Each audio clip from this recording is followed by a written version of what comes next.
La inolvidable huanuqueña Luisa Rojas, con cariño para usted. Ojo, el número que ha dado es para maltrato, ¿ah? Ah, sí, sí. Todo más bien, gracias, muchísimas gracias por estar con nosotros. Gracias. Pero todavía estamos siguiendo la entrevista. Entonces que sigue.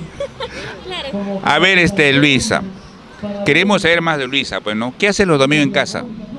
En casa, como tema de madre, con los hijos, un poco de ensayo, saliendo así, ¿no? En las tardes, a veces hay contratos, tenemos que salir, ir más allá, avanzar, ¿no?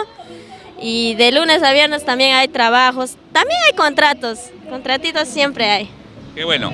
¿A qué artista miras?